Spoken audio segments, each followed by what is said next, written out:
السلام عليكم soo dhawaada asxaabtida meel walba joogtiin waxaan idin leeyahay ninkii la hadlay waa LB Liipaato hal lagu soo dhawaado YouTube channelkayga oo ah LB Liipaato big bro soo dhawaad baab waa dhawahay horta haday marka intaan barnaamijka aan bilaabin waxa dheysay si gabdhiyo kale channelkayga soo dhawaada ma rasma alaabtu waxa mutana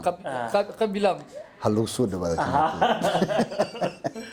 marka asxaabta waxa uu sheegayaa walaalada qalbiga waxaan leeyahay soo dhawaada janaalo badan ah mahantii Soomaaliyeed kala kaleyseen oo idinka waxa ku ah haday yihiin fanaan haday wax yihiin dadkana kulay idama kala sokeeyaan idama kala ahan qof walba ay talentigiisa ku taageertaan walaalkii channelkiisa LB maartay official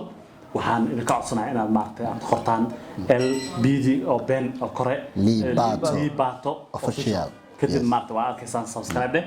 haddii aad ka heshay barnaamijka maartay share garay sidoo kale waxa la lagu soo dhigo fikradaada waad u madax banaan tahay wixii dhalay wixii oo maartay taageerisa waa soo dhawaanaysa insha Allah hadii la yiraahdo channelkana maartay description-ka aan soo dhigi doona oo barnaamij aan ka duubay hoos YouTube-ka soo dhigi doona hadii la yiraahdo halkaas ma ngala socda sidaas maartay kan heesashadan waali ah kale laaba oo maartay on iska dhigin wallahi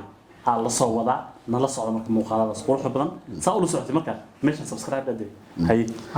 haleeda meesha guduuda taxi day dangalay alati u faanteen ay bale dhamaan daawadayaasha ku xiran channelkan ama ku soo xirmi doona LB Liipaato official waxaan leeyahay gacmo furan ku soo dhawaada waxaan jeclaan lahaa walaalkiin fanaankiina inaad si qalbiyan aad u soo dhaweysaan markastana aad taageertaan qof kasta oo Soomaaliya waxa hadii aad taageertid hormariyo gaaraya walaalka waaye waxaana ku soo gudbinayaa waxyaabo adiga aad jeceshahay ku madaaliyay heesa ahaadaan ama waxyaabo kala ahaadaan marka waxa jeclaan lahayn qaasatan anigoo ku hadlay magac team Shata production ahaan cameraman-kiina oo naga duubayo kamerada Shata aniga si wanaagsan ku soo dhaweynaa si qalbiyana alla ilaahay dhamaan waad arki doontaa inta taageerayaal ee ku xiran team Shata production oo aad adigu qayb ka tahay yes of course إن شاء الله ساعته مركا وحنا كيفين أساسا بلنتين مش سبسكرايب لنا ودولة مركا سبسكرايب أنا خفك وريه نقدونا أصار جينا حتى سبسكرايب صار سئلة